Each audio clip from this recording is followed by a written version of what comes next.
மகாராஷ்டிரா வேமெண்ட் இப்படிதான்ப்பா இருக்கும். இதுதான் வேமெண்ட். சரிங்களா? என்னங்க எனக்கு ஒண்ணுமே புரியல. அதுதானப்பா எனக்கும் புரியல. புதுசா வரவங்க பார்த்து தெரிஞ்சுக்கோங்க. வெயிட் அதிகமா ஏத்திக்கிட்டு 1.5 டன் நம்ம ஊர்ல ஓட்டுறவங்க 1.5 டன் ஏத்திட்டு வந்தீங்கன்னா உங்களை இங்கேயே லாக் பண்ணிடுவாங்க. இது என்ன பிரமாதம்? இது விட பெசலைட் ஒண்ணு இருக்கு. கூவுடா. என்ட்ரன்ஸ்ல ஒன்று இருக்கும், அவுட்டர்லயும் ஒன்று இருக்கும். எல்லா பார்டர்லயும் எல்லா ஊர் வழியாவும் இருக்கும். 1-2 ஊர் வழியா வேணா இல்லாம இருக்கலாம். ஓகேங்களா? அதனால வர்றவங்க பார்த்து வாங்க. இதுல நீங்க வந்து ஏறி நின்ன உடனே நம்ம ஏத்துன பொருள பாசிங் வந்து 2400 கிலோ நம்மளுக்கு.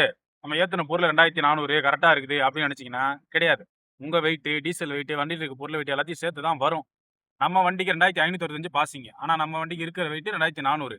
165 கிலோ கம்மியா இருக்கு. அதனால நமக்கு வந்து பாசிங் தான். நம்ம பாட்டு பில்ல வாங்கிட்டு கிளம்பி போயிட்டே இருக்கலாம். எந்த பிரச்சனையும் கிடையாது. புதுசா வர்றவங்க தயவு செஞ்சு வேமெண்ட்னா இப்படிதான் இருக்கும்.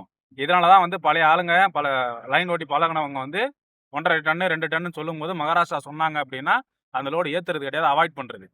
பிளஸ் அதிகமா அமௌண்ட் கேட்கறது காரணம் இதுதான். இதை ஒரு சில கஸ்டமர் தயவு செஞ்சு தெரிஞ்சுக்கோங்க. 1.5 டன் ஏத்திட்டு ஊருக்குள்ள ஓட்டுற மாதிரியே வந்து மகாராஷ்டிராவுலயும் ஓட்ட முடியாது. நம்மள என்ட்ரன்ஸே லாக் பண்ணிடுவாங்க. இங்கேயே லாக் பண்ணிட்டு இங்கேயே ஃபைன் கட்டி தான் வண்டியை விடுப்பாங்க. ஓகேங்களா? அதனால கொஞ்சம் பார்த்துக்கோங்க. லோடு போடுறவங்களும் கொஞ்சம் தெரிஞ்சு போடுங்க.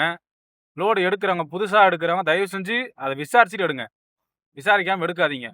அதர் ஸ்டேட்டுக்கு போறீங்க அப்படின்னாலே தயவு செஞ்சு பாசிங் வெயிட்டை மட்டும் ஏத்துங்க. வண்டியில் இருக்க ஆர்சி புக்கில் இருக்கிற பாசிங் வெயிட்டை விட 100-120 கிலோ கம்மியாக இருந்தால் மட்டும் ஏற்றிட்டு நீங்கள் கிளம்புங்க.